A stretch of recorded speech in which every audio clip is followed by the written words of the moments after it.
Hi everyone. We're going to solve each equation using our properties of arithmetic and our properties of equalities, and we're also going to check our solution.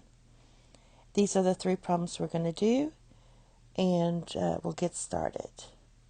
So here's the first one, and the first thing I'm going to do with this, because of this negative on this left-hand side, is I'm going to use my commutative property of addition and reorder this. So this is a positive 5x and this is a negative 3. So I'm going to write negative 3x plus 1 plus 5x. Now the reason I'm doing that is because you'll have less mistakes when you're trying to solve complex equations. And it's also like the previous video I did, which makes it easier. So the first thing we're going to do is use the distributive property of arithmetic and distribute this quantity here, 3x minus 3. Continue with your 5x. The next thing I'm going to do is collect like terms here.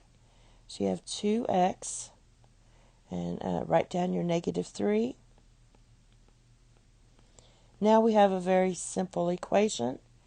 I'm going to use my subtraction property of equality, and I'm also going to use my addition property of equality and simplify this. So we have x plus 0 equals 0 minus 7.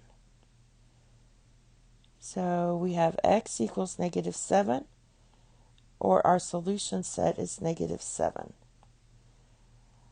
What I want to do now is check my solution, and you always want to go back to your original equation just in case you made a mistake somewhere in our process. So we're going to use our substitution property of equality, and that means I can replace every x with a negative 7. So I have 5 times negative 7 minus 3 times negative 7 plus 1 equals negative 7 minus 10. So this, simplify this, you get negative 35 minus 3 times negative 6 equals negative 17. This is going to be negative 35 plus 18 equals negative 17. So we have negative 17 equals negative 17. Since they do equal, that means our solution set is negative 7. All right. Now what I could have done real quick, right in here, to make that part easier, I could have done what I did in this step. I could have written this part first using the commutative property, and this part second. And then we would have just gotten 18 minus 35, which still gives us negative 17. So that's just a little trick to make things easier. All right, let's do this again. We're going to use the commutative property and move make this go first. This is a positive 5y. All right, distribute, so you get negative 3y. Don't forget to do that piece. That's plus 3. Negative 3 times negative 1 plus 5y equals 4y plus 1. Let's simplify the left-hand side of the equation.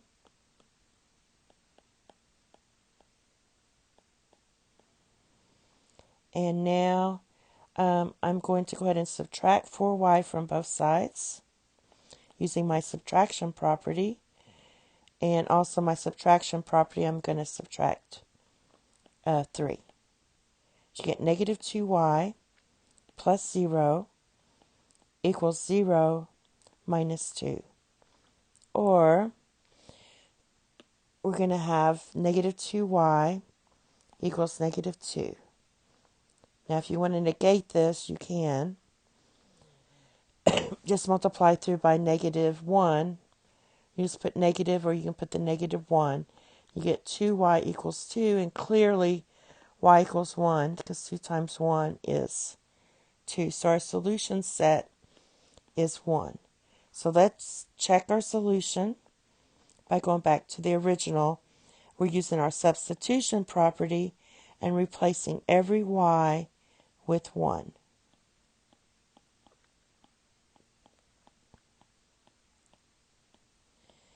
And we're going to check to see if they equal. If they do, then our solution set is correct. So we have 5 minus 3 times 0.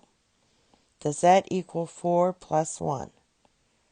So we have 5 minus 0 equals 5, or 5 equals 5, which is true.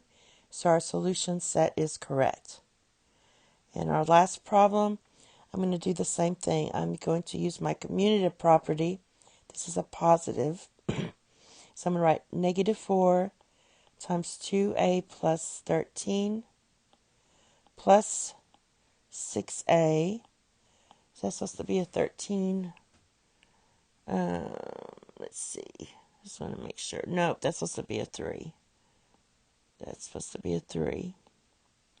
So let me erase that real quick. It's supposed to be a 3. All right, equals 7a. Okay, make sure I got that right. All right, so let's distribute. You get negative 8a minus 12 plus 6a equals 7a. And simplifying the left-hand side, we get negative 2a minus 12 equals 7a. I'm going to use my addition property of equalities. And I get negative 12 equals 9a. Using your division property, you're going to divide both sides by 9.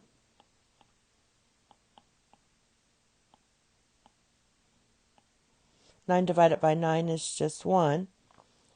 So that's going to cancel out to 1. I'm going to divide my numerator and denominator both by 3 to simplify this fraction. We get negative 4 thirds equals a. And so my solution set would be negative 4 thirds. And finally, check our solution by plugging it back in the original equation. So we have 6 times negative 4 thirds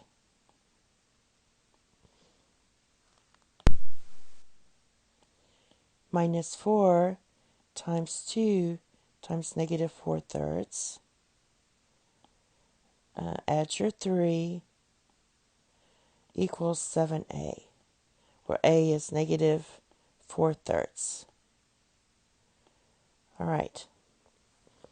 Now for now, I'm going to keep everything in thirds. So I'm going to write these numbers in fraction form. Just put a 1 underneath them. And simplify. So we get negative 24 thirds. All right, minus 4. I'll put that in fraction form. Times negative 8 thirds plus 3. Now, since we have a 3 here, I'm going to make this the same denominator.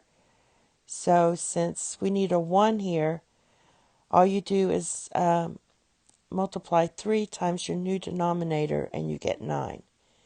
9 thirds is the same as 3. And multiply across here, you get negative 28 thirds. Now we're trying to see if these two sides equal. So now we have negative 24 thirds minus 4 times 1/3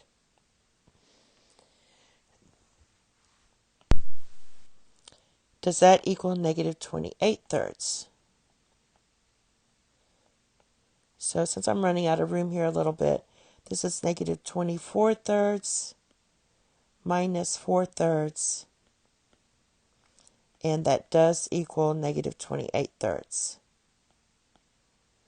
You should write it as negative 28 thirds equals negative 28 thirds.